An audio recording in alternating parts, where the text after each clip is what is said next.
എഫേസ്യ ലേഖനത്തിൻ്റെ പഠനത്തിൻ്റെ അവസാന ക്ലാസ്സുകളിലേക്ക് നമ്മൾ എത്തിക്കൊണ്ടിരിക്കുന്നു. 6-ാം അധ്യായമാണല്ലോ നാം പഠിച്ചുകൊണ്ടിരിക്കുന്നത്. അതിന് 16 വരെയുള്ള വാക്യങ്ങൾ കഴിഞ്ഞ ദിവസങ്ങളിൽ നമുക്ക് ചിന്തിക്കുവാനും അതിൻ്റെ ആശയങ്ങൾ മനസ്സിലാക്കുവാനും ദൈവം സഹായിച്ചു. 17 മുതൽ 19 വരെയുള്ള വാക്യങ്ങളുടെ ചിന്ത ഈ രാത്രി നമുക്ക് ഒന്നിച്ച് ചിന്തിക്കുവാൻ കഴിയട്ടെ. അതിനുവേണ്ടി എഫേസ്യ ലേഖനം 6-ാം അധ്യായം അതിൻ്റെ 17 മുതലുള്ള 19 വരെയുള്ള വാക്യങ്ങൾ ഒന്ന് വായിക്കാം. അപ്പോസ്തലനായ പൗലോസ് അപ്പോസ്തലൻ ദൈവസഭയോട് പറയുന്ന വാക്കുകളാണ് നമ്മളോട് വായിച്ച് കേൾക്കപ്പെട്ടത്. കഴിഞ്ഞ ആഴ്ചയിൽ സർവായുധ വർഗത്തിൻ്റെ ആദ്യത്തെ ചില കാര്യങ്ങൾ നമുക്ക് ഒന്നിച്ച് ചിന്തിക്കുവാൻ പഠിക്കുവാൻ ദൈവം സഹായിച്ചല്ലോ. ഇവിടെ പറഞ്ഞിരിക്കുന്ന രക്ഷയുടെ ശിരസ്, രക്ഷ എന്ന ശിരസ്ത്രം അണിയുന്നവനായിത്തീരണം ഓരോ ദൈവ പൈതലും. The helmet of salvation. അല്ലെങ്കിൽ ഈ രക്ഷാശിരസ്ത്രം എടുത്ത് തലയിൽ വെച്ചു കഴിഞ്ഞാൽ അവൻ്റെ ഹൃദയത്തിനകത്തേക്ക് വരുന്ന ചിന്ത ക്രിസ്തുവും ക്രിസ്തുവിൻ്റെ നിത്യജീവനും ആണെന്ന് വിശുദ്ധ വേദപുസ്തകം നമ്മളെ പഠിപ്പിക്കുന്നു. അതുകൊണ്ടാണ് വില്യം ബാർക്ലെ തൻ്റെ പുസ്തകത്തിനകത്ത് എഴുതി വച്ചിരിക്കുന്ന 2 കാര്യങ്ങൾ നമുക്ക് ഇതുമായിട്ട് ചിന്തിക്കുമ്പോൾ മനസ്സിലാക്കിയെടുക്കുവാൻ കഴിയും. രക്ഷിക്കപ്പെട്ട ഒരു വ്യക്തിക്ക് അവൻ്റെ ചിന്തയും മനസ്സും എപ്പോഴും ക്രിസ്തുവിലായിത്തീരും. ലോകത്തോടോ പാപത്തോടോ അവൻ വേറിട്ട് നിൽക്കുന്നതിൻ്റെ കാരണം ഈ രക്ഷാശിരസ്ത്രം അവൻ അണിഞ്ഞതുകൊണ്ട് മാത്രമല്ല, ഇത് അണിഞ്ഞു കഴിഞ്ഞാൽ പിന്നെ ലോകത്തിൽ നഷ്ടപ്പെട്ടു പോകുന്ന മനുഷ്യനെ കുറിച്ചുള്ള ചിന്തകൾ മാത്രമേ അവൻ്റെ ജീവിതയാത്രയിൽ ഉണ്ടാകുവാൻ പാടുകയുള്ളൂ. അപ്പോൾ നമ്മൾ ഓരോരുത്തരും രക്ഷിക്കപ്പെട്ട് കഴിഞ്ഞാൽ പിന്നെ ലോകത്തിൻ്റെ ചിന്തകൾ നമ്മുടെ തലയ്ക്കകത്തോ മനസ്സിനകത്തോ ഉണ്ടാകുവാൻ കഴിയുകയില്ല. കാരണം യേശു ക്രിസ്തുവിനെ ധരിച്ചു കഴിഞ്ഞപ്പോൾ ആ ചിന്തകൾ മാത്രമായിരിക്കും നമ്മുടെ ജീവിതയാത്രയിൽ ഉണ്ടാകുവാൻ കഴിയുള്ളൂ. അതുകൊണ്ടാണല്ലോ വിശുദ്ധ പൗലോസ് അപ്പോസ്തലൻ റോമാലേഖനം 8-ാം അധ്യായത്തിൻ്റെ 6-ാം വാക്യത്തിൽ ഇപ്രകാരം പറയുന്നു: ജഡത്തിൻ്റെ ചിന്ത മരണം, ആത്മാവിൻ്റെ ചിന്തയോ ജീവനും സമാധാനവും തന്നെ. അപ്പോൾ യേശുക്രിസ്തുവിൽ ഒരുവൻ സർവായുധ വർഗമാകുന്ന രക്ഷാശിരസ്ത്രം വഹിച്ചു കഴിഞ്ഞാൽ പിന്നെ ജഡത്തിൻ്റെ ചിന്തകൾ അവനിൽ നിന്ന് അന്യപ്പെട്ടു പോകുകയും ആത്മാവിൻ്റെ ചിന്ത അകത്തു കടന്നു വന്നാൽ പിന്നെ ജീവനും സമാധാനവും ഉണ്ടാകുവാൻ ഇടവരും. അപ്പോൾ ഇന്ന് രാത്രിയിൽ നമ്മൾ ദൈവവചനം പഠിക്കുമ്പോൾ ഒരു കാര്യം ഓർത്തോണം. ഈ രക്ഷിക്കപ്പെട്ടു എന്ന് നാം പറയുമ്പോൾ നമ്മുടെ ചിന്ത ഈ ലോകത്തിനു വേണ്ടി ഉള്ളതാണോ അതോ ക്രിസ്തുവിന് വേണ്ടി ഉള്ളതാണോ? ക്രിസ്തുവിന് വേണ്ടി ഉള്ളതാണെങ്കിൽ നമ്മുടെ ചിന്ത എപ്പോഴും നിത്യതയെക്കുറിച്ച് ആയിത്തീരും. അതുകൊണ്ടാണല്ലോ റോമാലേഖനം 12-ാം അധ്യായത്തിലേക്ക് പൗലോസ് അപ്പോസ്തലൻ വാക്കുകൾ വിവരിച്ചു വരുമ്പോൾ 12-ാം അധ്യായത്തിന് 1-ാം വാക്യം മുതൽ നമുക്ക് കാണാപ്പാഠം അറിയാവുന്ന വാക്കുകളാണ്.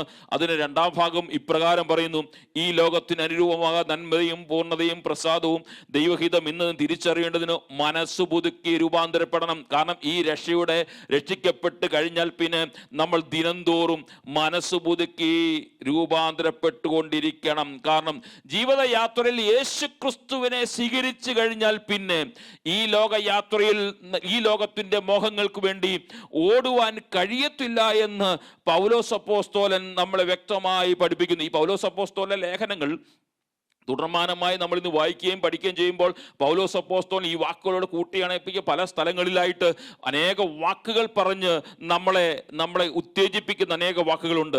2 കൊരിന്ത്യർ ലേഖനത്തിലേക്ക് കടന്നു വരുമ്പോൾ 10-ാം അധ്യായത്തിന്റെ 5 മുതൽ താഴോട്ടുള്ള വാക്യങ്ങൾ വായിച്ചു വരുമ്പോൾ ഞങ്ങളുടെ പോരിൻ്റെ ആയുധങ്ങളോ ജഡീകളല്ല, കോട്ടകൾ ഇടിപ്പാൻ ദൈവത്തിന് ശക്തിയുള്ളത് തന്നെ. ആകയാൽ അവയാൽ ഞങ്ങൾ സങ്കല്പനങ്ങളെയും ദൈവത്തിന്റെ പരിജ്ഞാനത്തിന് വിരോധമായി പൊങ്ങുന്ന എല്ലാ ഉയർച്ചകളെയും ഇടിച്ചു കളഞ്ഞ് ഏത് വിചാരത്തെയും ക്രിസ്തുവിനോടുള്ള അനുസരണത്തിനായിട്ട് തന്നെ പിടിച്ചടക്കും. അപ്പോൾ ക്രിസ്തുവാകുന്ന രക്ഷകനായ യേശു ക്രിസ്തുവിനെ നാം ധരിച്ചു കഴിഞ്ഞാൽ, ആ ഹെൽമറ്റ് നാം ധരിച്ചു കഴിഞ്ഞാൽ, ആ മനസ്സിനകത്തേക്ക് യേശു ക്രിസ്തുവിന്റെ ചിന്ത കടന്നു വന്നു കഴിഞ്ഞാൽ നമുക്ക് ദൈവത്തിന്റെ പരിജ്ഞാനത്തിന് വിരോധമായി പൊങ്ങുന്ന എല്ലാ ഉയർച്ചകളെയും ഇടിച്ചു കളയാൻ കഴിയും. അത് ഏത് വിചാരത്തെയും ക്രിസ്തുവിനോട് അനുസരണത്തിനായിട്ട് പിടിച്ചടക്കുവാൻ കഴിയും. അപ്പം നാം രക്ഷിക്കപ്പെട്ടു എന്ന് പറയുമ്പോൾ, അല്ലെങ്കിൽ പൗലോസിന്റെ ഭാഷയിൽ പറയുമ്പോൾ, അത് നമ്മൾ ധരിച്ചു കഴിഞ്ഞാൽ പിന്നെ, അല്ലെങ്കിൽ സർവായുധ വർഗത്തിന്റെ ആദ്യം മുതലുള്ള ഭാഗങ്ങൾ നാം ധരിച്ചു കഴിഞ്ഞാൽ പിന്നെ നാം ജീവിക്കുന്നത് ക്രിസ്തുവിന് വേണ്ടിയാണ്. ഈ ലോകത്തിന്റെ ചിന്തകൾക്ക് വേണ്ടിയോ ഈ ലോകത്തിന്റെ മോഹങ്ങൾക്ക് വേണ്ടിയല്ല. അതിന് ഈ ലോകത്തിന്റെ മോഹം നമ്മുടെ ജീവിതയാത്രയിൽ പൊങ്ങി വരുന്നുണ്ടെങ്കിൽ ആ പരിജ്ഞാനത്തെ, നമ്മുടെ ജീവിതയാത്രയെ ക്രിസ്തുവിനോടുള്ള ബന്ധത്തെ നശിപ്പിക്കുന്ന ഏതെങ്കിലും കാര്യങ്ങൾ കടന്നു വരുന്നുണ്ടെങ്കിൽ അതിനെ ഇടിച്ചു കളയണം. അതുകൊണ്ടാണല്ലോ എഫേസ്യ ലേഖനം 4-ാം അധ്യായം നമ്മൾ പഠിച്ചു വന്നപ്പോൾ ഈ വാക്കുകൾ നമ്മൾ വായിക്കുവാൻ കഴിഞ്ഞത് 22-ാം വാക്യം മുതൽ താഴോട്ടുള്ള വാക്യങ്ങൾ വായിച്ചു വരുമ്പോൾ കാണുന്നത്, മുമ്പിലത്തെ നടപ്പ് സംബന്ധിച്ചു ചതിമോഹങ്ങളിൽ വഷളായി പോകുന്ന പഴയ മനുഷ്യനെ ഉപേക്ഷിച്ചു നിങ്ങളുടെ ഉള്ളിലെ ആത്മാവ് സംബന്ധമായി പുതുക്കം പ്രാപിച്ചു. അതുകൊണ്ട് താഴോട്ട് പറയാണ്, സത്യത്തിന്റെ ഫലമായ നീതിയിലും വിശുദ്ധിയിലും ദൈവാനുരൂപമായി സൃഷ്ടിക്കപ്പെട്ട പുതിയ മനുഷ്യൻ ധരിച്ചുകൊള്ളുവിൻ. കാരണം പഴയ ജീവിതയാത്രയിൽ ഇതൊക്കെ ചെയ്തു വന്നവരാണ്. ജഡത്തിന്റെ ഇഷ്ടങ്ങളും ജഡത്തിന്റെ ചിന്തകളും നമ്മൾ ഈ ലോകത്തിന്റെ മോഹങ്ങളും ഈ ലോകത്ത് എന്തൊക്കെ ചെയ്തു കൂട്ടാമോ അതെല്ലാം ചെയ്തു വന്നു. പക്ഷേ പുതിയ മനുഷ്യനെ ധരിച്ചു കഴിഞ്ഞാൽ പിന്നെ ദൈവാനുരൂപമായി നമ്മൾ തീരണം.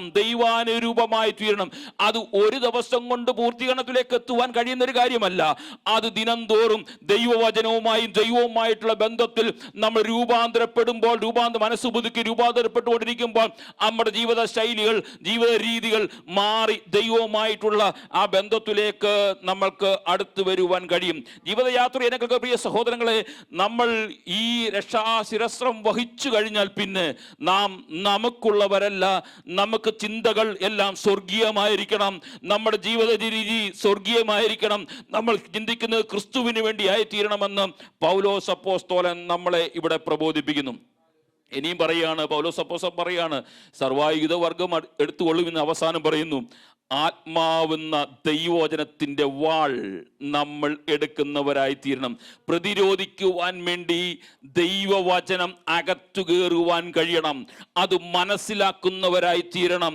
കാരണം പ്രതിയോഗിയാകുന്ന വിശ്വാസം നമ്മളെ തകർക്കുവാൻ വേണ്ടി വരുമ്പോൾ ദൈവവചനം അറിയത്തില്ലെങ്കിൽ നാം നഷ്ടപ്പെട്ടു പോകുമെന്ന് പൗലോസ് അപ്പോസ്തലൻ നമ്മളെ പഠിപ്പിക്കുകയാണ്. അത് യേശു ക്രിസ്തു നല്ലൊരു ഉദാഹരണമാണ്. നമുക്കറിയാം, മത്തായി സുവിശേഷം 4-ാം അധ്യായം പഠിച്ചു വരുമ്പോൾ നമുക്കറിയാം, യേശു കർത്താവിനെ പരീക്ഷിക്കുവാൻ വേണ്ടി സാത്താൻ കടന്നു വന്നപ്പോൾ ദൈവവചനവുമായിട്ട് വചനത്തെ കോട്ട് ചെയ്തുകൊണ്ട് സാത്താനെ അവിടെ ജയിക്കുന്ന ഒരു യേശു കർത്താവിനെ നമുക്ക് നല്ല മാതൃകയായിട്ട് നമ്മുടെ മുൻപിൽ ഉള്ളപ്പോൾ, ഈ രാത്രിയിലും എന്നെ കേൾക്കുന്ന പ്രിയ സഹോദരങ്ങളെ, നമ്മുടെ ജീവിതയാത്രയിൽ നമ്മുടെ ജഡത്തോട് പോരാടുന്ന ശത്രുവിൽ നിന്ന് നമുക്ക് ജയിക്കണമെങ്കിൽ ദൈവവചനം മുഖാന്തരമേ കഴിയുള്ളൂ എന്ന് വിശുദ്ധ വേദപുസ്തകം നമ്മളെ പഠിപ്പിക്കുന്നു. അതുകൊണ്ടാണല്ലോ എബ്രായ ലേഖനം 4-ാം അധ്യായത്തിലേക്ക് കടന്നു വരുമ്പോൾ അതിന് 12-ാം അധ്യായം നമുക്ക് കാണാതെ അറിയാവുന്ന വാക്യമാണ്, ദൈവത്തിന്റെ വചനം ജീവനും ചൈതന്യമുള്ളതായി ഇരുവായ്ത്തലയുള്ള ഏത് വാളിനെയും മൂർച്ചയേറിയതും പ്രാണനെയും ആത്മാവിനെയും സന്ധിമഞ്ഞകളെയും വേർപിടിക്കുന്നവരെ തുളച്ചു ചെല്ലുന്നതും ഹൃദയങ്ങളെ ചിന്തകളെയും ഭാവങ്ങളെയും വിവേചിക്കുന്നതുമാകുന്നു.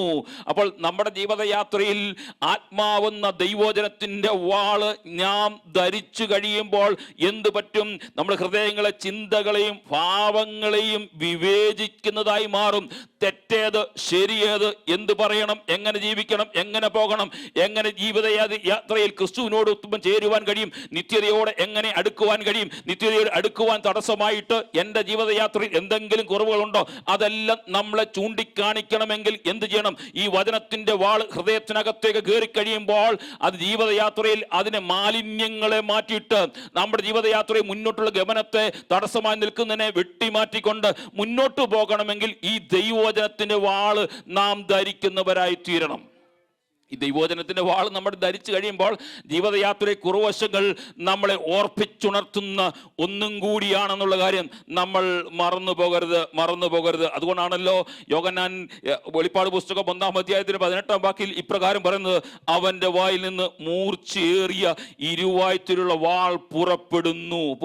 കാരണം ഇത് വിവേചിക്കുന്നതാണ്, ഇത് വേർതിരിക്കുന്നതാണ്, തെറ്റിനെയും ശരിയെയും മാറ്റി നിർത്തുന്നതാണ്. അത് കണ്ടിച്ചു കളയേണ്ടതിനെ കണ്ടിച്ചു കളയുന്ന ഒരു കാര്യമാണ്. അതിൽ ഉണ്ടെങ്കിൽ മാത്രമേ, അതിൽ നാം ദൈവസനെ സമർപ്പിച്ചെങ്കിൽ മാത്രമേ ആ നിത്യതയോട് നമുക്ക് അടുത്ത് ചെല്ലുവാൻ കഴിയുള്ളൂ. ദൈവസഭയോട്, പെർഗമോസിലെ ദൈവസഭയോട് തന്നെ ദൂതൻ പറയുന്നൊരു വാക്കുണ്ട്, മൂർച്ചയേറിയ ഇരുവായ്ത്തലയുള്ളവൻ അരുളി ചെയ്യുന്നു, ആകയാൽ നീ മാനസാന്തരപ്പെടുക. കാരണം ഈ വാൾ നമ്മുടെ ഹൃദയത്തിനകത്തേക്ക് കയറിക്കഴിഞ്ഞാൽ, അതിനെ ധരിച്ചു കഴിഞ്ഞാൽ മാനസാന്തരപ്പെടുവാനുള്ള ദൈവീയ സന്ദേശം അകത്തേക്ക് കയറുവാൻ കഴിയും. മാനസാന്തരപ്പെടാഞ്ഞാൽ ഞാനും നിങ്ങളും നിത്യതയിലേക്ക് ചെല്ലുവാൻ കഴിയത്തില്ല. ഒരിക്കൽ രക്ഷിക്കപ്പെട്ടു, സ്നാനപ്പെട്ടു, പരിശുദ്ധാത്മാഭിഷേകം പ്രാപിച്ചു, അവിടെ കൊണ്ട് എങ്ങനെയെങ്കിലും സ്വർഗത്തിലേക്ക് ചെല്ലാമെന്ന് നമ്മൾ വിചാരിച്ചുവാൽ അത് നടക്കത്തില്ല. ദിനംതോറും ഈ ദൈവവചനമാകുന്ന വാളിന്റെ മുൻപിൽ ശോധന കഴിച്ചുകൊണ്ട്, ദിനംതോറും ശുദ്ധീകരണം പ്രാപിച്ചുകൊണ്ട്, മാനസാന്തരപ്പെട്ട് കർത്താവിന്റെ കാഹളം ധ്വനിക്കുന്ന നിമിഷം വരെയും മാനസാന്തരത്തിലേക്ക് നയിച്ചെങ്കിൽ മാത്രമേ ആ കാഹളത്തിന് ദൈവത്തിൻ്റെ ശബ്ദം കേൾക്കുവാൻ എനിക്കും നിങ്ങൾക്കും കഴിയുള്ളൂ. അല്ല എങ്കിൽ ഞാനും നിങ്ങളും ഈ ലോകത്തിൽ നഷ്ടപ്പെട്ടു പോകും. ഈ ജഡത്തിൻ്റെ ചിന്തകളും ജഡത്തിൻ്റെ മോഹങ്ങളും ഈ ലോകത്തിൽ ഞാനും നിങ്ങളും ചിന്തിക്കുന്നതൊക്കെ ചിന്തിച്ചുകൊണ്ട് എങ്ങനെയെങ്കിലും ക്രിസ്ത്യ ജീവിതം മുന്നോട്ട് നയിക്കാമെന്ന് വിചാരിച്ചാൽ നടക്കത്തില്ല. പ്രിയ സഹോദരങ്ങളെ, ഞാൻ ഉൾപ്പെടെ പറയട്ടെ, ഈ വാളിന് മുൻപിൽ എന്നെ തന്നെ ശോധന ചെയ്യുവാൻ വേണ്ടി ഞാൻ ദൈവസന്നിധിയിൽ സമർപ്പിക്കും. കർത്താവേ, ഇത് കർത്താവ് നിത്യതയെ അടുപ്പിക്കുവാൻ വേണ്ടി തടസ്സമായി നിൽക്കുന്ന ഏതെങ്കിലും ഭാഗം ഞാൻ വെട്ടിക്കളയേണ്ടതുണ്ടെങ്കിൽ അതിനെ വെട്ടിക്കളഞ്ഞെങ്കിൽ മാത്രമേ ഞാൻ നിത്യതയിലേക്ക് പ്രവേശിക്കുവാൻ കഴിയുള്ളൂ എന്ന് ഈ രാത്രിയിലും നാം ഒന്ന് മനസ്സിലാക്കണം. അതുകൊണ്ടാണല്ലോ നമ്മുടെ കുഞ്ഞുങ്ങളെ പോലും നമ്മൾ പഠിപ്പിക്കുന്നൊരു വാക്കുണ്ട്. 119 സങ്കീർത്തനത്തിൻ്റെ 9 മുതൽ താഴോട്ടുള്ള വാക്യങ്ങൾ നമ്മുടെ കുഞ്ഞുങ്ങളെ പഠിപ്പിക്കുന്ന വാക്കാണ്. ബാലൻ തൻ്റെ നടപ്പിനെ നിർമ്മലമാക്കുന്നത് എങ്ങനെ? നിന്റെ വചനപ്രകാരം അതിനെ സൂക്ഷിക്കുന്നാൽ തന്നെ ഞാൻ നിന്നോട് പാപം ചെയ്യാതിരിക്കേണ്ടതിനും നിന്റെ വചനത്തെ ഹൃദയത്തിൽ സംഗ്രഹിക്കുന്നു. അപ്പം പാപം ചെയ്യാതിരിക്കണമെങ്കിൽ ഈ ദൈവവചനത്തെ ഹൃദയത്തിനകത്തേക്ക് ആഴമേറിയ മനസ്സിലാക്കിയെങ്കിൽ മാത്രമേ ചെയ്യുള്ളൂ. അപ്പോൾ അതിൻ്റെ ഒരു ഓപ്പോസിറ്റ് സൈഡുണ്ട്. പാപം ചെയ്യുന്നവർ ഈ വചനത്തെ മനസ്സിലാക്കിയിട്ടില്ല എന്നും കൂടെ നമ്മൾ തിരിച്ചറിയണം. നമ്മൾ പാപം ചെയ്യുവാൻ പോകുമ്പോൾ, ജഡത്തിൻ്റെ ചിന്തകൾ ചെയ്യാൻ പോകുമ്പോൾ, ജഡത്തിൻ്റെ ഇച്ഛകൾ ചെയ്യാൻ പോകുമ്പോൾ ഒരു കാര്യം ഓർത്തോണം. ദൈവവചനം അകത്തേക്ക് കയറിയ ഒരു ആത്മീയന്, മുമ്പ് പൗലോസ് ഓൽപ്പിച്ചതുപോലെ, ഈ രക്ഷയുടെ ശിരസ്ത്രം അണിഞ്ഞൊരു വ്യക്തിക്ക്, അത് മനസ്സിനകത്തേക്ക് ഹൃദയസ്ഥമാക്കിയ ഒരു വ്യക്തിക്ക് ആത്മാവിന്റെ ദൈവവചനമാകുന്ന വാള് അവന്റെ ഹൃദയത്തിനകത്തുള്ളപ്പോൾ അവന് പാപം ചെയ്യുവാൻ കഴിയത്തില്ല. കാരണം അവന്റെ ചിന്ത ഈ ലോകത്തിൻ്റെത് അല്ല.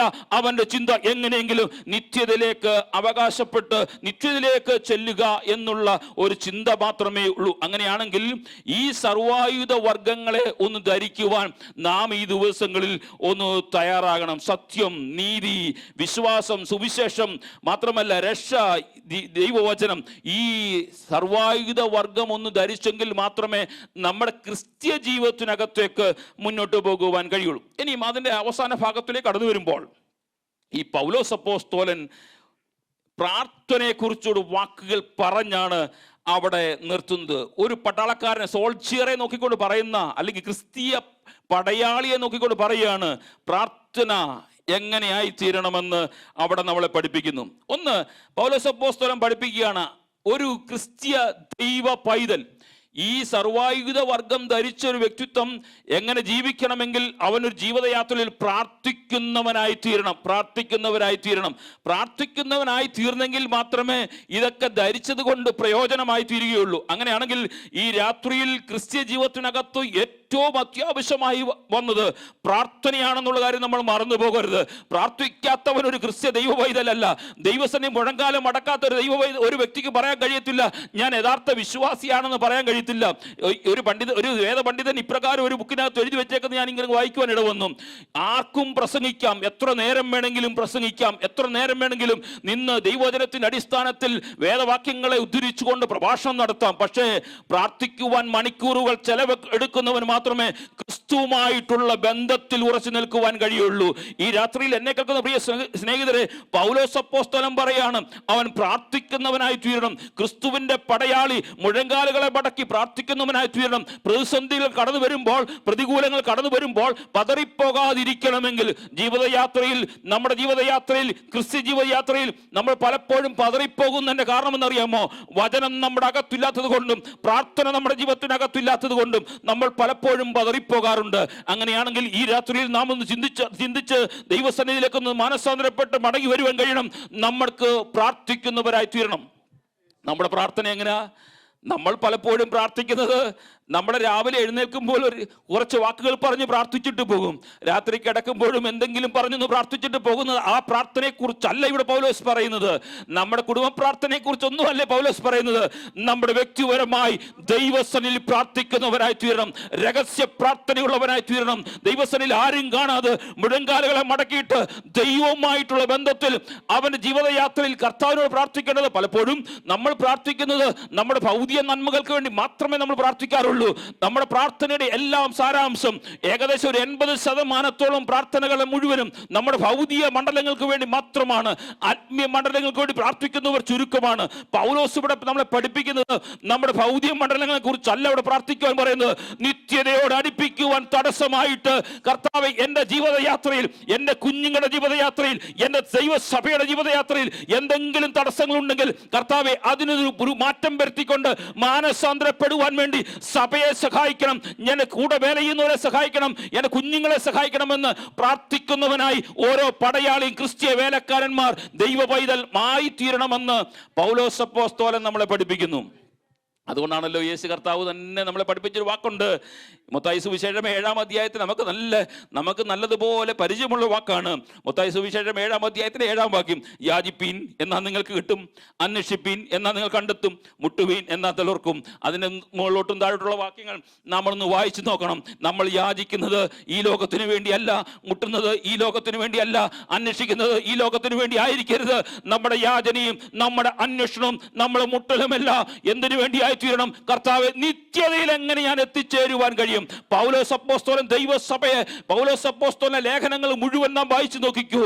അവിടെ എല്ലാം അപ്പോസ്തലന്മാർ പറഞ്ഞിരിക്കുന്ന ഒരു കാര്യം, ഈ ലോകത്തിൽ എന്തെങ്കിലും നന്മ പ്രാപിച്ചുകൊണ്ട് ഇവിടെ ഒതുങ്ങിക്കൂടുവാൻ വേണ്ടി ഒരു വിശ്വാസിയെ പോലും ഒരു അപ്പോസ്തലന്മാർ പ്രോത്സാഹനം കൊടുക്കുന്നില്ല. പൗലോസ് അപ്പോസ്തലന്മാർ ഉൾപ്പെടെ എല്ലാ അപ്പോസ്തലന്മാരും ചെയ്യുന്നത് എങ്ങനെയെങ്കിലും യാചിച്ച് അന്വേഷിച്ച് മുട്ടി എങ്ങനെയെങ്കിലും ആ നിത്യതയിലേക്ക് എത്തിച്ചേരുവാൻ വേണ്ടി നമ്മളെ പ്രബോധിപ്പിക്കുന്നു. അതുകൊണ്ട് യേശു കർത്താവ് യോഹന്നാന്റെ സുവിശേഷത്തിൽ ഒരു വാക്ക് പറഞ്ഞിട്ടുണ്ട്. യോഹന്നാന്റെ സുവിശേഷം 16-ാം അധ്യായത്തിന്റെ 24-ാം വാക്യം, ഇന്ന് വരെ നിങ്ങൾ എൻ്റെ നാമത്തിൽ ഒന്നും അപേക്ഷിച്ച്, തൊട്ടുതായിട്ടുള്ള മേലോട്ടുള്ള വാക്യങ്ങളൊന്ന് വായിച്ചു നോക്കണം. അപേക്ഷിപ്പീൻ എന്നാൽ നിങ്ങളുടെ സന്തോഷം പൂർണ്ണമാകുന്നതോണം അത് നിങ്ങൾക്ക് ലഭിക്കും. നമ്മൾ ഇതുവരെ ദൈവനാമത്തിൽ എന്തൊക്കെയാണ് ചോദിച്ചിട്ടുള്ളത്? നാം വേണ്ടുന്നത് പോലെ ഒന്നും ചോദിച്ചിട്ടില്ല.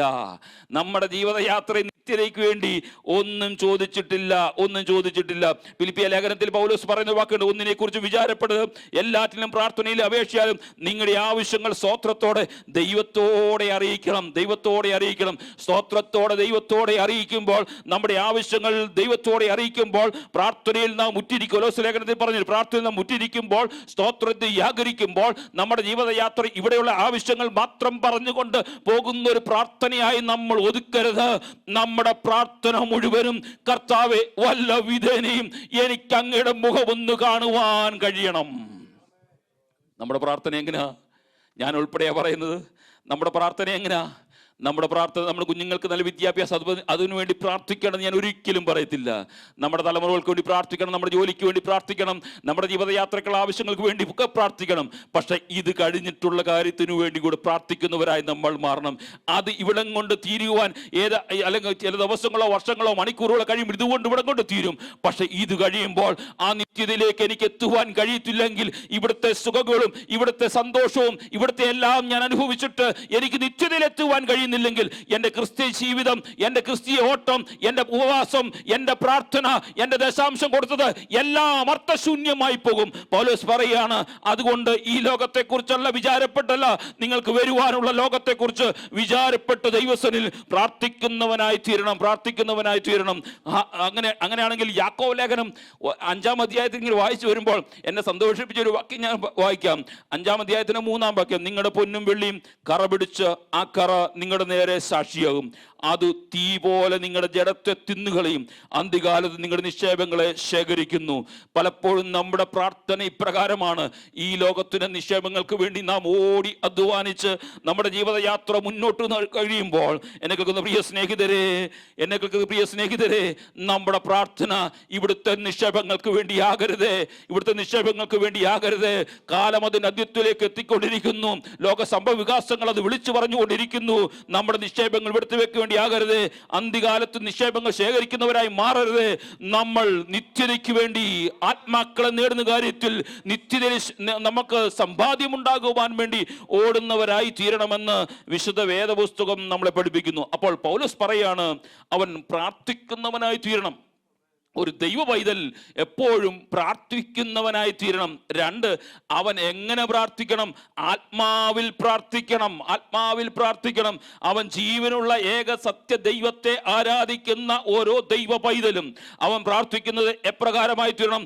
ആത്മാവിൽ പ്രാർത്ഥിക്കണം.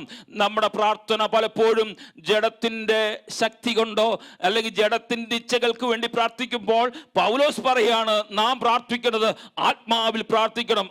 റോമാലേഖനം 8-ാം അധ്യായത്തിലേക്ക് കടന്നു വരുമ്പോൾ 26-27 വാക്യങ്ങൾ ഇങ്ങോട്ട് വായിച്ചു വരുമ്പോൾ നമുക്കറിയാം, അവണ്ണം തന്നെ ആത്മാവ് നമ്മുടെ ബലഹീനതയ്ക്ക് തുണ നിൽക്കുന്നു.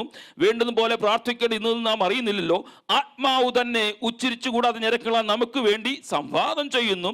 എന്നാൽ ആത്മാവ് വിശുദ്ധർക്ക് വേണ്ടി ദൈവഹിത പ്രകാരം പക്ഷപാതം ചെയ്തുകൊണ്ട് ആത്മാവിന്റെ ചിന്ത ഇന്ന് ഹൃദയങ്ങളെ പരിശോധിക്കുന്നവൻ അറിയുന്നു. അപ്പോൾ നാം എങ്ങനെ പ്രാർത്ഥിക്കണം? ജഡത്തിൽ പ്രാർത്ഥിച്ചാൽ പരിശോധന ചെയ്യുവാൻ കഴിയില്ല. പൗലോസ് പറയാണ്, നാം പലപ്പോഴും പ്രാർത്ഥിക്കുന്ന പ്രാർത്ഥനകൾ നമ്മൾ ജഡീകമായിട്ട് പ്രാർത്ഥിച്ചിട്ട് നമുക്ക് ശോധന ചെയ്യാൻ കഴിയാതെ, മാനസാന്തരപ്പെടുവാൻ കഴിയാതെ, തെറ്റുകളെ മനസ്സിലാക്കുവാൻ കഴിയാതെ നാം പ്രാർത്ഥിച്ചിട്ട് മടങ്ങിപ്പോകുമ്പോൾ പൗലോസ് ഒരു പടയാളിയെ കുറിച്ച് പറയാണ്, ഒരു ദൈവ ക്രിസ്തീയ വേലക്കാരനെ കുറിച്ച് പറയാണ്, ഒരു ദൈവ വൈദ്യനെ കുറിച്ച് പറയാണ്.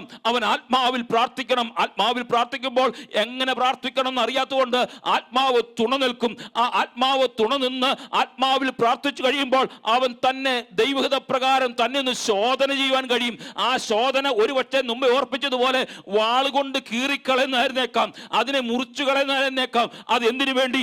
ആത്മാവിൽ പ്രാർത്ഥിച്ചു കഴിയുമ്പോൾ ഏതെങ്കിലും ബലഹീനത ജീവിതത്തിനകത്തുണ്ടെങ്കിൽ അതിനെ മുറിച്ചു മാറ്റിയിട്ട് ആ നിത്യതയോട് അടുപ്പിച്ചെടുക്കുവാൻ കഴിയും.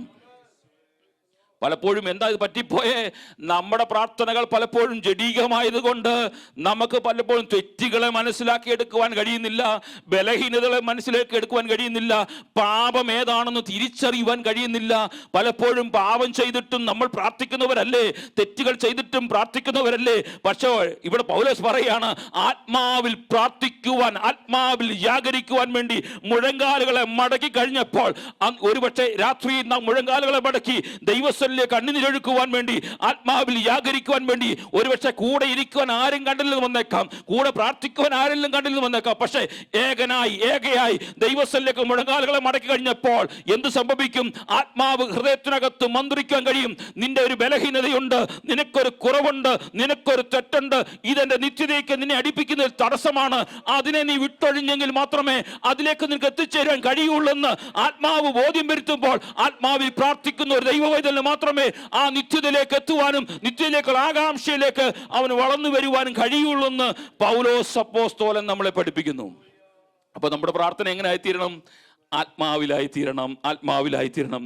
പലപ്പോഴും നമ്മുടെ പ്രാർത്ഥനകൾ നമ്മൾ പ്രാർത്ഥിച്ചിട്ട് വെറുതെ മടങ്ങിപ്പോകുന്നവരായി മാറിക്കൊണ്ടിരിക്കുന്ന ഈ കാലഘട്ടത്തിൽ ആത്മീയ വാക്കുകൾ, ഒരുപക്ഷെ പബ്ലിക്കിൽ നമുക്ക് ഒത്തിരി വാക്കുകൾ പറഞ്ഞ് പ്രാർത്ഥിച്ച് നമ്മൾ വലിയ ആത്മീയനാണെന്ന് ഒരുപക്ഷെ എനിക്ക് നിങ്ങളുടെ മുൻപിൽ കാണിക്കുവാൻ കഴിഞ്ഞേക്കാം. പക്ഷേ പൗലോസ് അപ്പോസ്തലന്റെ ഭാഷയിൽ പറഞ്ഞാൽ, രഹസ്യ പ്രാർത്ഥനയില്ലാത്തവൻ ഒരു ദൈവ പൈതലല്ല. രഹസ്യമായി ദൈവസന്നിധി മുഴങ്കാലം ആരും കാണരുത്. രഹസ്യമായി ദൈവസന്നിധിയിലേക്ക് മുഴങ്കാലുകളെ മടക്കിടുന്ന് പ്രാർത്ഥിക്കുവാൻ കഴിയണം. ആ പ്രാർത്ഥനയ്ക്കകത്താണ് നമുക്ക് വെളിപ്പെടേണ്ടത് മുഴുവനും വെളിപ്പെടുത്തി തരുന്നത്, നമ്മുടെ കുറവുകൾ മുഴുവനും വെളിപ്പെടുത്തി തരുന്നത്. ഒരുപക്ഷെ ഞാനും നിങ്ങളും പബ്ലിക്കിൽ പ്രാർത്ഥിക്കുമ്പോൾ ആർക്കും നമ്മുടെ കുറവുകൾ വെളിപ്പെട്ട് വന്നില്ലെന്ന് വന്നേക്കാം. പക്ഷെ രാത്രിയുടെ യാമങ്ങൾ ദൈവസന്നിധിയിലേക്ക് ഉറക്കമോടെ ഉണർന്നിട്ട് ദൈവസന്നിധിയിലേക്ക് മുഴങ്കാലുകളെ മടക്കി കഴിഞ്ഞപ്പോൾ എൻ്റെ ജീവിതയാത്രയിൽ എൻ്റെ അനുഭവത്തിൽ എനിക്ക് പറയാൻ കഴിയും, രാത്രിയുടെ യാമങ്ങൾ ദൈവസ്ഥലേക്ക് മുഴങ്കാലം മടക്കി കഴിഞ്ഞപ്പോൾ എവിടെയൊക്കെ കുറവശങ്ങളുണ്ടോ, എവിടെയൊക്കെ മാറ്റേണ്ടതുണ്ടോ, അതെല്ലാം മാറ്റുന്നത് വെളിപ്പെടേണ്ടത് ആ ആത്മാവിൽ ജാഗരിച്ചെടുക്കുമ്പോഴാണ്. അങ്ങനെയാണെങ്കിൽ ഈ രാത്രിയിലും എന്നെ കേൾക്കുന്ന പ്രിയ സ്നേഹിതരെ, നാം ആത്മാവിൽ പ്രാർത്ഥിക്കുന്നവരായി തീരണം. മാത്രമല്ല പൗലോസ് അപ്പോസ്തലൻ അടുത്തൊരു കാര്യം അവരോട് പറയുകയാണ്, നാം പ്രാർത്ഥനയിൽ ഉണർന്നിരിക്കുന്നവനായി തീരണം. പ്രാർത്ഥനയിൽ ഉറങ്ങുന്നവരായി തീരരുത്. പ്രാർത്ഥിക്കുമ്പോൾ ഉണർന്നിരുന്ന് പ്രാർത്ഥിക്കുന്നവരായി തീരണം. ആ ജീവിതയാത്രയിൽ ഒരു പട്ടാളക്കാരനെ നോക്കി, സോൾജിയറെ നോക്കിക്കൊണ്ട് പൗലോസ് പറയാണ്, അവന് ഉറക്കമില്ല, അവൻ ഈ സർവായുധ വർഗം മുഴുവനും ധരിച്ചു കഴിഞ്ഞാൽ പിന്നെ അവൻ ഉറക്കമില്ല. അവൻ യുദ്ധസന്നദ്ധനായിട്ട് നിൽക്കുകയാണ്. അവൻ ഉറങ്ങുവാൻ കഴിയത്തില്ല. കാരണം ഇതവൻ്റെ തലയിൽ കയറിക്കഴിഞ്ഞാൽ പിന്നെ, ഇതവൻ്റെ ശരീരത്തിൽ കയറിക്കഴിഞ്ഞാൽ പിന്നെ അവൻ ഉറങ്ങുവാൻ കഴിയത്തില്ല. അതുപോലെ ആയിരിക്കണം ഒരു ക്രിസ്ത്യ ദൈവ പൈതൽ. അവൻ ഉറങ്ങുവാൻ കഴിയരുത്. അവൻ പ്രാർത്ഥനയിൽ എപ്പോഴും ഉണർന്നിരിക്കുന്നവനായി തീരണം. എന്തുകൊണ്ട്? മത്തായി സുവിശേഷം 26-ാം അധ്യായത്തിൽ 41-ാം വാക്യത്തിൽ യേശു കർത്താവ് പറഞ്ഞൊരു വാക്കുണ്ടല്ലോ, പരീക്ഷയിൽ അകപ്പെടാതിരിപ്പാൻ ഉണർന്നിരുന്ന് പ്രാർത്ഥിപ്പിൻ, ആത്മാവ് ഒരുക്കമുള്ളത് ജഡമോ ബലഹീനമത്രേ. അപ്പോൾ നാം എന്ത് ചെയ്യണം? ദൈവസനിൽ ഉണർന്നിരുന്ന് പ്രാർത്ഥിക്കണം. ഉണർന്നിരുന്ന് പ്രാർത്ഥിക്കണം. എന്തിനു വേണ്ടി? പരീക്ഷയിൽ അകപ്പെടാതിരിക്കാൻ വേണ്ടി ഉണർന്നിരുന്ന് പ്രാർത്ഥിക്കണം. പലപ്പോഴും പലരും പ്രാർത്ഥിക്കുമ്പോൾ പ്രാർത്ഥനയിൽ ഉറങ്ങുന്നവരെ നമ്മൾ കണ്ടിട്ടില്ലേ? ഉറങ്ങുന്നവർ കണ്ടിട്ടില്ലേ? ജീവിതയാത്രയിൽ നിരാശ കടന്നു വരുമ്പോൾ പ്രാർത്ഥനയിൽ ഉറങ്ങിപ്പോകുന്നവരുണ്ട്. പൗലോസ് അപ്പോസ്തലൻ പറയാണ്, നമ്മൾ പ്രാർത്ഥനയിൽ ഒരിക്കലും ഉറങ്ങുന്നവരായി തീരരുത്. എന്തിനു ഉറങ്ങാതിരുന്ന് പ്രാർത്ഥിക്കേണ്ടത്? പരീക്ഷയിൽ അകപ്പെടാതിരിക്കുവാൻ വേണ്ടി നാം ഉറങ്ങാതെ ദൈവസ്ഥനിൽ, ആത്മാവിൽ ഉറങ്ങാതെ, ജഡശരീരത്തിന്റെ കാര്യമല്ല, ആത്മാവിൽ ഉറങ്ങാതെ നമ്മൾ പ്രാർത്ഥന ഉദാസീനതമായി എടുക്കരുത്. പ്രാർത്ഥിക്കുന്ന ഒരു ദൈവ പൈതൽ പ്രാർത്ഥിക്കുന്ന നേരം പോക്കായി എടുക്കരുത്. പ്രാർത്ഥിക്കുന്ന ഒരു ചടങ്ങായി മാറരുത്. പ്രാർത്ഥിക്കുമ്പോൾ ദൈവസന്നിധി മണിക്കൂറിരുന്ന് പ്രാർത്ഥിക്കുന്ന ഒരു ദൈവ പൈതൽ ദൈവസന്നിധി ചടങ്ങിന് വേണ്ടി മാത്രം പ്രാർത്ഥിക്കുന്നവരായി തീരരുത്. ജീവിതയാത്രയിൽ ഉറങ്ങാതെ ദൈവസന്നിധി നിലവിളിക്കുന്ന ദൈവ പൈതലിന് മാത്രമേ ചില വെളിപ്പാടുകൾ ലഭിച്ചെടുക്കുവാൻ കഴിയുള്ളൂ എന്ന് പൗലോസ് അപ്പോസ്തലൻ പറയുന്നു. അതുകൊണ്ടാണ് യേശു കർത്താവ് ലൂക്കോസ് സുവിശേഷം 18-ാം അധ്യായത്തിൽ 1-ാം വാക്യവും ഇപ്രകാരം പറയുന്നു, മടുത്തു പോകാതെ എപ്പോഴും പ്രാർത്ഥിക്കണം. മടുത്തു പോകരുത്. പ്രാർത്ഥനാ വിഷയത്തിന് വേണ്ടി പ്രാർത്ഥിക്കുന്നവർ, ജീവിതയാത്ര ആത്മീയ കാര്യങ്ങൾക്ക് വേണ്ടി പ്രാർത്ഥിക്കുന്നവർ മടുത്തു പോകാതെ പ്രാർത്ഥിക്കുന്നവരായി തീരണം. പലപ്പോഴും നമ്മുടെ പ്രാർത്ഥനയിൽ നാം മടുത്തു പോകുന്നവരാണ്. ജീവിതയാത്രയിൽ ഏതെങ്കിലും പ്രാർത്ഥനാ വിഷയങ്ങൾക്ക് വേണ്ടി പ്രാർത്ഥിക്കുമ്പോൾ ആ പ്രാർത്ഥനാ വിഷയങ്ങൾക്ക് മറുപടി ലഭിക്കാതിരിക്കുമ്പോൾ നാം മടുത്തു പോകുന്നു. പക്ഷേ ഇവിടെ ദൈവവചനം പറയുകയാണ്, മടുത്തു പോകാതെ പ്രാർത്ഥിക്കണം. ആ വിഷയത്തിന് മറുപടി ലഭിക്കുന്നത് വരെ പ്രാർത്ഥിക്കണം. അങ്ങനെ പ്രാർത്ഥിക്കുന്ന ഒത്തിരി വ്യക്തി ജീവിതങ്ങളെ എനിക്കറിയാം. അങ്ങനെയാണെങ്കിൽ ഈ രാത്രിയിൽ നമ്മളൊന്ന് ചിന്തിക്കണം. ദൈവസഭയുടെ ആത്മീയ ഉണർവിന് വേണ്ടി നാം പ്രാർത്ഥിക്കുന്നുണ്ടെങ്കിൽ, ദൈവസഭയുടെ ആത്മീയ കുടുംബങ്ങളുടെ ജീവിതയാത്രയിൽ ആത്മീയ വളർച്ചയ്ക്ക് വേണ്ടി നമ്മൾ പ്രാർത്ഥിക്കുന്നവരാണെങ്കിൽ അത് സംഭവിക്കുന്നത് വരെ പ്രാർത്ഥിക്കുന്നവരായി തീരണം. ജനുവരി മാസം 1-ാം തീയതി അതിനുവേണ്ടി പ്രാർത്ഥിച്ചിട്ട് ഡിസംബർ മാസം 31-ാം തീയതി വന്നിട്ട് അതിനുവേണ്ടി പ്രാർത്ഥിക്കുന്നവരായി നമ്മൾ മാറരുത്. നമ്മൾ ദിനംതോറും അത് സംഭവിക്കുന്നത് വരെ മടുപ്പില്ലാതെ, പൗലോസ് അപ്പോസ്തലന്റെ ഭാഷയിൽ പറഞ്ഞാൽ ഇടവിടാതെ ഏത് നിമിഷവും അതിനുവേണ്ടി പ്രാർത്ഥിക്കുന്നവരായി തീരണം. അപ്പോൾ പ്രാർത്ഥനയിൽ നമുക്ക് ഉണർന്നിരുന്ന് പ്രാർത്ഥിക്കുന്നവരായി തീരണം. ഇനിയും പൗലോസ് അപ്പോസ്തലൻ ക്രിസ്ത്യ വിശ്വാസിയെ നോക്കിക്കൊണ്ട് അടുത്തത് പറയാണ്, അവൻ നിസ്വാർത്ഥമായി പ്രാർത്ഥിക്കണം. അവൻ്റെ പ്രാർത്ഥന ഒരു നേരം പോക്കായിട്ടോ കാര്യസാധ്യത്തിനു വേണ്ടിയാകരുത്, മനസ്സൊരുക്കത്തോടെ അവൻ പ്രാർത്ഥിക്കുന്നവരായി തീരണം. പൗലോസ് അപ്പോസ്തലൻ അങ്ങനെയാണ് പ്രാർത്ഥിച്ചു പഠിപ്പിച്ചിട്ടുള്ളതും പഠിച്ചതും. അതുകൊണ്ടാണ് എഫേസ്യ ലേഖനം 1-ാം അധ്യായത്തിന്റെ 15 മുതൽ താഴോട്ടുള്ള വാക്യങ്ങൾ പറയുന്നത്, അത് നിമിത്തം ഞാൻ നിങ്ങൾ കർത്താവായ യേശു ക്രിസ്തുവിന്റെ വിശ്വാസത്തെയും സകല വിശുദ്ധന്മാരുടെ സ്നേഹത്തെയും കുറിച്ച് കേട്ടിട്ട് നിങ്ങൾക്ക് വേണ്ടി ഇടപെടാതെ സ്തോത്രം ചെയ്ത് എൻ്റെ പ്രാർത്ഥന, താഴോട്ട് വാക്യങ്ങൾ നമുക്കറിയാം, ആ പ്രാർത്ഥിക്കുന്ന പൗലോസ് അപ്പോസ്തലനെ കാണുന്നു. അതുകൊണ്ടാണല്ലോ 6-ാം അധ്യായത്തിന്റെ 18-ാം വാക്യം പറയുന്നത്, സകല പ്രാർത്ഥനയാലും യാചനയാൽ ഏത് നേരത്തും ആത്മാവിൽ പ്രാർത്ഥിച്ചു അതിനായി യാചരിച്ചുകൊണ്ട് വിശുദ്ധന്മാർക്കും എനിക്കും വേണ്ടി പ്രാർത്ഥനയിൽ പൂർണ്ണ സ്ഥിരത കാണിപ്പിൻ. അപ്പം ദൈവസന്നിധിയിൽ ഒരു ദൈവ പൈതൽ വരുമ്പോൾ പൂർണ്ണ സ്ഥിരതയോടെ നിസ്വാർത്ഥമായിട്ട് പ്രാർത്ഥിച്ചെടുക്കുവാൻ കഴിയണം. ചില വ്യക്തികൾക്ക് വേണ്ടി പ്രാർത്ഥിച്ചിട്ട്, ചില കാര്യങ്ങൾക്ക് വേണ്ടി പ്രാർത്ഥിച്ചിട്ട് പോകുന്ന വ്യക്തികളായി നമ്മൾ മാറരുത്. നമുക്ക് ഇഷ്ടമുള്ളവർക്ക് വേണ്ടി പ്രാർത്ഥിക്കുവാൻ വേദപുസ്തകം നമ്മളെ പഠിപ്പിക്കുന്നില്ല. നമുക്ക് ഇഷ്ടമില്ലാത്തവർക്ക് വേണ്ടിയും പ്രാർത്ഥിക്കാൻ വേദപുസ്തകം പഠിപ്പിക്കുന്നത്. നമ്മുടെ പ്രാർത്ഥനകൾ എങ്ങനെയായി മാറിക്കൊണ്ടിരിക്കുന്നു?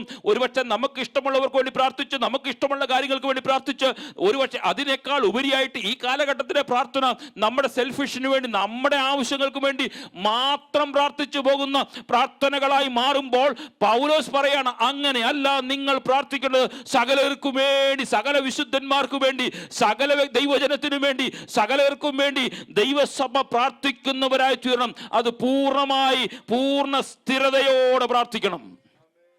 നമ്മുടെ പ്രാർത്ഥനകൾ എങ്ങനെയാ? നമ്മുടെ പ്രാർത്ഥനകൾ വെറും ജൽപ്പനങ്ങളാണോ എന്ന് ഈ രാത്രിയിൽ ഒന്ന് ശോധന ചെയ്യണം. മറ്റുള്ളവരെ കാണിക്കുവാൻ വേണ്ടി അല്ല നമ്മുടെ പ്രാർത്ഥന, മറ്റുള്ളവർക്ക് നമ്മുടെ മേലുള്ള ആ ഇമേജ് കൂടുവാൻ വേണ്ടി ഉള്ളതല്ല നമ്മുടെ പ്രാർത്ഥന. നമ്മുടെ പ്രാർത്ഥന ദൈവവുമായിട്ടുള്ള ബന്ധത്തിൽ മാത്രമേ, പൂർണ്ണ സ്ഥിരതയോട് പ്രാർത്ഥിച്ചെങ്കിൽ മാത്രമേ ആ പ്രാർത്ഥനയിൽ ദൈവസന്നിധിയിൽ നമുക്ക് പ്രതിഫലം ലഭിക്കുവാൻ കഴിയുള്ളൂ എന്ന് ദൈവസന്നിധിയിൽ നമുക്ക് വിശുദ്ധ വേദപുസ്തകത്തിന്റെ അടിസ്ഥാനത്തിൽ നമുക്ക് കാണുവാൻ കഴിയുന്നു. മാത്രമല്ല ഇവിടെ പറയാണ്, പൗലോസ് അപ്പോസ്തലൻ അവസാനം പ്രാർത്ഥനയെക്കുറിച്ച് പറഞ്ഞിട്ട് ഒരു വാക്കോട് പറയുന്നുണ്ട്, നിങ്ങളെ നടത്തിയവർക്ക് വേണ്ടി, നേതാക്കന്മാർക്ക് വേണ്ടി പ്രാർത്ഥിക്കുന്നവരായി തീരണം. അവർക്ക് വേണ്ടി പ്രാർത്ഥിക്കുന്നവരായി തീരണം. നിങ്ങളുടെ ലീഡേഴ്സിന് വേണ്ടി നിങ്ങൾ പ്രാർത്ഥിക്കുന്നവരായി തീരണം. എന്തിനു വേണ്ടി? അവർക്ക് മാതൃകപരമായ ദൈവവചനത്തിന്റെ അടിസ്ഥാനത്തിൽ തീരുമാനങ്ങൾ എടുക്കുവാൻ വേണ്ടി ഉള്ള ദൈവകൃപ ലഭിക്കുവാൻ വേണ്ടി. അത് സോൾജിയറെ നോക്കിക്കൊണ്ട്, ഞാൻ മുമ്പ് പറഞ്ഞതുപോലെ, ഒരു കാരാഗൃഹത്തിൽ കടന്നുകൊണ്ട് മുന്നിൽ കിടക്കുന്ന ഒരു സോൾജിയർ, മുന്നിൽ നിൽക്കുന്ന ആ സോൾജിയറെ നോക്കിക്കൊണ്ട്, അല്ലെങ്കിൽ സർവായുധവർഗം മുഴുവൻ ധരിച്ചുവിട്ട് യുദ്ധത്തിന് വേണ്ടി സന്നദ്ധനായി നിൽക്കുന്ന ആ സോൾജിയറെ നോക്കിക്കൊണ്ട് പറയുകയാണ്, നിന്റെ നേതാവിന് വേണ്ടി, നിന്റെ സുപ്പീരിയർ ഓഫീസറിന് വേണ്ടി പ്രാർത്ഥിക്കണം. എന്തിനു വേണ്ടി? ഒരു യുദ്ധം നടക്കുവാൻ പോകുമ്പോൾ അതിന് തക്കതായ സമയത്ത് ദൈവജ്ഞാനത്തോടുകൂടി അതിനു വേണ്ടിയുള്ള കാര്യങ്ങൾ ക്രമീകരിക്കുവാനും അതിനുവേണ്ടിയുള്ള ഉത്തരം പറയുന്നവരുമായി തീരുവാൻ വേണ്ടി നമ്മൾ പ്രാർത്ഥിക്കണം. അങ്ങനെയാണെങ്കിൽ നാം എന്ത് ചെയ്യണം? ദൈവസഭയെ ഭരിക്കുന്നവർക്ക് വേണ്ടി, ദൈവസഭയെ നടത്തുന്നവർക്ക് വേണ്ടി നാം ദൈവസഭ പ്രാർത്ഥിക്കുന്നവരായി തീരണം. നമുക്ക് ഇഷ്ടമുള്ളവർക്ക് വേണ്ടി പ്രാർത്ഥിക്കാനല്ല പറഞ്ഞത്, ദൈവസഭയെ നയിക്കുന്ന എല്ലാവർക്കും വേണ്ടി പ്രാർത്ഥിക്കുന്നവരായി നമ്മൾ മാറണമെന്ന് വിശുദ്ധ വേദപുസ്തകം നമ്മളെ പഠിപ്പിക്കുന്നു. അതുകൊണ്ടാണല്ലോ പ്രവൃത്തിയുടെ പുസ്തകം 8-ാം അധ്യായത്തിന്റെ 24-ാം വാക്യം ഇന്ന് ഞാൻ കാണുന്നതെന്ന് പറഞ്ഞത്. അതിന് ശീമോൻ, നിങ്ങൾ പറയുന്ന ഒന്നും എനിക്ക് ഭവിക്കാതിരിപ്പാൻ കർത്താവിനോട് എനിക്ക് വേണ്ടി പ്രാർത്ഥിപ്പീൻ. അവിടെ പറയുന്ന വാക്കുകൾ മറ്റൊന്നും ഭവിക്കാതിരിപ്പാൻ വേണ്ടി ദൈവജനത്തിന്, അല്ലെങ്കിൽ അപ്പോസ്തലന്മാർക്ക്, ദൈവദാസന്മാർക്ക് നഷ്ടം സംഭവിക്കാതിരിക്കാൻ വേണ്ടി പ്രാർത്ഥിക്കുന്നവരായി നമ്മൾ മാറണം. പലപ്പോഴും നമ്മുടെ പ്രാർത്ഥനകൾ നമുക്കിഷ്ടമുള്ളതും നമുക്കിഷ്ടമുള്ള കാര്യങ്ങൾ ചെയ്യുവാൻ വേണ്ടി പ്രാർത്ഥിക്കുമ്പോൾ, ഈ രാത്രിയിൽ എന്നെ കേൾക്കുന്ന പ്രിയ സ്നേഹിതരെ, നമ്മൾ പ്രാർത്ഥിക്കുന്നത് നമ്മുടെ ഇഷ്ടങ്ങൾക്ക് വേണ്ടിയല്ല. നമ്മളെ ഏൽപ്പിച്ച ദൗത്യം പൂർണ്ണതയോടെ, സ്ഥിരതയോടെ ചെയ്യുവാൻ വേണ്ടി നമ്മൾ പ്രാർത്ഥനയിൽ നമ്മൾ പോരാടുന്നവരായി തീരണം. തെസ്സലോനിക്ക ലേഖനം 1 തെസ്സലോനിക്ക 5-ാം അധ്യായത്തിൽ 25-ാം വാക്യം, സഹോദരന്മാരെ, ഞങ്ങൾക്ക് വേണ്ടി പൗലോസ് അപ്പോസ്തലൻ പറയാണ്, ഞങ്ങൾക്ക് വേണ്ടി പ്രാർത്ഥിക്കണം. കാരണം നമ്മൾ അന്യോന്യം പ്രാർത്ഥിച്ചെങ്കിൽ മാത്രമേ ആ പ്രാർത്ഥനയ്ക്ക് ഒരു വിടുതൽ ഉണ്ടാകുവാൻ കഴിയുള്ളൂ. അന്യോന്യം ദൈവസഭ ഐക്യതയോട് പ്രാർത്ഥിച്ചെങ്കിൽ മാത്രമേ ആത്മീയ ഉണർവ് ഉണ്ടാകുവാൻ കഴിയുള്ളൂ. അന്യോന്യം ദൈവസഭ ഏക മനസ്സോട് പ്രാർത്ഥിച്ചെങ്കിൽ മാത്രമേ ആത്മാക്കളുടെ വിടുതൽ നടക്കുവാൻ കഴിയുള്ളൂ. അന്യോന്യം ദൈവസഭ ഏക മനസ്സോടും ഐക്യതയിൽ ആത്മാവിൽ ഒന്നു ചേർന്ന് പ്രാർത്ഥിച്ചെങ്കിൽ മാത്രമേ ദൈവസഭയ്ക്കകത്ത് ആത്മാക്കളുടെ വിടുതലുകൾ നടക്കുവാൻ കഴിയുള്ളൂ എന്ന് പൗലോസ് അപ്പോസ്തലൻ വ്യക്തമായി അറിയാവുന്നതുകൊണ്ട് തന്റെ സഹോദരന്മാരോട് പറയാണ്, എനിക്കും വേണ്ടി, ഞങ്ങൾക്കും വേണ്ടി, അപ്പോസ്തലന്മാർക്ക് വേണ്ടി നിങ്ങൾ പ്രാർത്ഥിക്കുന്നവരായി തീരണം. കാരണം ഇത് വല്ലാത്തൊരു കാലമാണ്. 2 തെസ്സലോനിക്ക ലേഖനം 3-ാം അധ്യായത്തിന്റെ 1 മുതൽ താഴോട്ടുള്ള വാക്യങ്ങൾ വായിച്ചു വരുമ്പോൾ പൗലോസ് ഒടുവിൽ, സഹോദരന്മാരെ, കർത്താവിന്റെ വചനം നിങ്ങളുടെ അടുക്കൽ എത്തിയതുപോലെ വേഗം വ്യാപിച്ചു മഹത്വപ്പെടുത്തുവാനും അല്ലാത്തൊരു ദുഷ്ടന്മാരെ മനുഷ്യരുടെ കയ്യിൽ നിന്ന് ഞങ്ങൾ വിടുവിക്കപ്പെടുവാനും ഞങ്ങൾക്ക് വേണ്ടി പ്രാർത്ഥിക്കും. വിശ്വാസം എല്ലാവർക്കും ഇല്ലല്ലോ. ആ വാക്ക് നിങ്ങൾ കേട്ടല്ലോ. വിശ്വാസം എല്ലാവർക്കും ഇല്ലല്ലോ. സഹോദരന്മാരെ പ്രാർത്ഥിക്കാൻ പറഞ്ഞിട്ട് പറയാണ്, ഞങ്ങൾക്ക് വേണ്ടി പ്രാർത്ഥിക്കണം. ആര് പ്രാർത്ഥിക്കണം? വിശ്വാസമുള്ളവർ പ്രാർത്ഥിക്കണം. എന്തിനു വേണ്ടി? മറ്റുള്ളവരുടെ കയ്യിൽ അകപ്പെട്ടു പോകാതിരിക്കാൻ വേണ്ടി. പൗലോസ് പറയാണ്, ഞങ്ങൾക്ക് വേണ്ടി പ്രാർത്ഥിക്കുവാൻ കഴിയണമെങ്കിൽ വിശ്വാസമുള്ളവർ ദൈവസഭയിൽ പ്രാർത്ഥിക്കുവാൻ എഴുന്നേൽക്കണം. ഈ കാലഘട്ടത്തിൽ വിശ്വാസം തണുത്തു പോയിക്കൊണ്ടിരിക്കുമ്പോൾ, പലരിൽ നിന്നും നഷ്ടപ്പെട്ടു പോയിക്കൊണ്ടിരിക്കുമ്പോൾ, ദൈവസഭയുടെ പ്രാർത്ഥനയുടെ ചങ്കായി നിൽക്കുന്ന ദൈവസഭ സഹോദരനോട് ഞാൻ പറയട്ടെ, നമുക്ക് വിശ്വാസത്തിന്റെ കണ്ണാൽ കണ്ടുകൊണ്ട് പ്രാർത്ഥിച്ചെടുക്കുവാൻ കഴിയണം. ആരെങ്കിലും പറഞ്ഞിട്ട് അത് നടക്കുമോ എന്നുള്ള ചിന്താഗതി കൊണ്ടല്ല ദൈവസഭയ്ക്കകത്ത് പ്രാർത്ഥിക്കുവാൻ കടന്നു വരുന്നത്. ഒരു രോഗിക്ക് വേണ്ടി പ്രാർത്ഥിക്കുമ്പോൾ ആ രോഗിക്ക് പൂർണ്ണമായ സൗഖ്യം കിട്ടുമെന്നുള്ള വിശ്വാസത്തോട് പ്രാർത്ഥിക്കുവാൻ കഴിയണം. ഇവിടെ ദൈവവചനം സംസാരിക്കും, ദൈവദാസന്മാർ വിളിച്ചു പറയും, ആത്മാക്കൾ ദൈവസഭയ്ക്കകത്തേക്ക് കടന്നു വരുമെന്ന് പറയുമ്പോൾ നമ്മുടെ ദൈവസഭയ്ക്കകത്ത് കടന്നു വരുമോ എന്നുള്ള ചോദ്യത്തോടു കൂടി അല്ല പ്രാർത്ഥിക്കേണ്ടത്. ആത്മാക്കൾ ദൈവസഭയ്ക്കകത്ത് കടന്നു വരുമെന്നുള്ള വിശ്വാസ കണ്ണാൽ കണ്ടുകൊണ്ട് പ്രാർത്ഥിക്കണം. ഈ മാസത്തിന്റെ അവസാനം സ്നാനശുശ്രൂഷ നടക്കുമെന്ന് നമ്മൾ ദൈവസഭയിൽ വിശ്വാസ കണ്ണാൽ കണ്ടുകൊണ്ട് പ്രാർത്ഥിക്കണം. അതിനുവേണ്ടി പ്രവർത്തിക്കുന്നവരായി തീരണം. അതിനുവേണ്ടി മുഴങ്കാലുകളെ മടക്കി ദൈവസഭയിൽ യാഗരിക്കുന്നവരായി തീരണം. കാരണം നമ്മൾ നടത്തിയവനെ, ദൈവത്തെ ഓർക്കുമ്പോൾ നമ്മൾ ആ ക്രൂശിലേക്ക് നമ്മുടെ കണ്ണുകളൊന്ന് ഉയർത്തിക്കഴിഞ്ഞാൽ നമ്മൾ രാത്രിയുടെ യാമങ്ങൾ നിലവിളിക്കുന്നതിന്റെ കാരണമെന്നറിയാമോ? ആ ക്രൂശിൽ എൻ്റെ പാപത്തിന്റെ പരിഹാരത്തിന് വേണ്ടി ഞാൻ ഇപ്പോൾ സഹിച്ചാൻ പ്രാർത്ഥിക്കുമ്പോൾ ഇപ്പോൾ ഒരു വാക്ക് പറയും, നാം ശത്രുവായിരിക്കുമ്പോൾ തന്നെ നമ്മളെ സ്നേഹിച്ച സ്നേഹം ഓർത്തു കഴിഞ്ഞാൽ രാത്രിയുടെ യാമങ്ങൾ നമുക്ക് കണ്ണുനീരൊഴുക്കുവാൻ അത് മാത്രം മതി. ഒരു യോഗ്യതയുമില്ലായിരുന്ന ഞാനും നിങ്ങളും ഇവിടെ നിന്ന് ചിന്തിച്ചാൽ മതി, ഒരു യോഗ്യതയുമില്ലായിരുന്നു.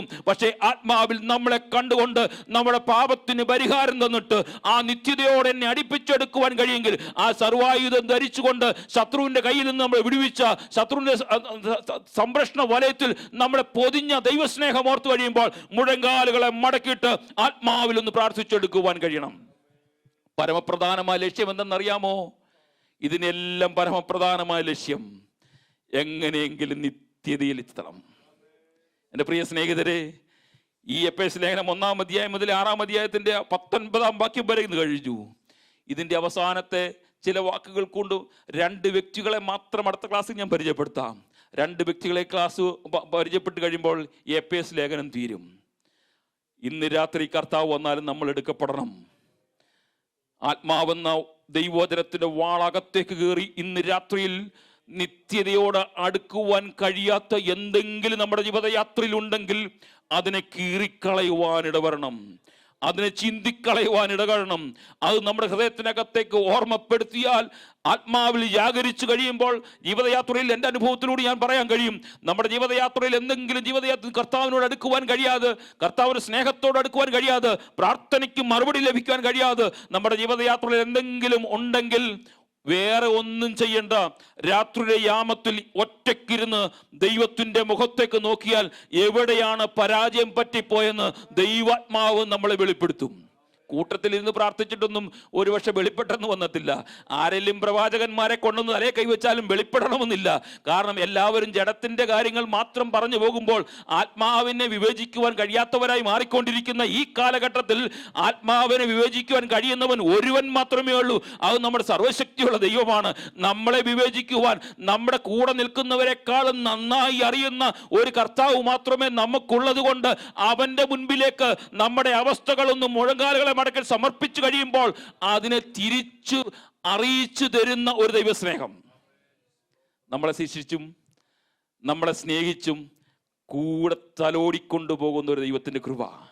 അങ്ങനെയാണെങ്കിൽ ആ ക്രിസ്തുവിന്റെ സ്നേഹത്തിലേക്ക് നമ്മുടെ ഹൃദയങ്ങളെ സമർപ്പിച്ചുകൊണ്ട് ഈ സർവായുധം വർദ്ധിച്ചുകൊണ്ട് പ്രാർത്ഥനയിൽ നാം ദിനംതോറും വർദ്ധിച്ചു വരുന്ന ദൈവസഭയായി മാറുവാൻ വേണ്ടി നമ്മുടെ ഹൃദയങ്ങളെ ദൈവത്തിലേക്ക് സമർപ്പിക്കാം. ഈ വചന കർത്താവ് നമ്മെ സഹായിക്കുമാറാകട്ടെ. ആമേൻ.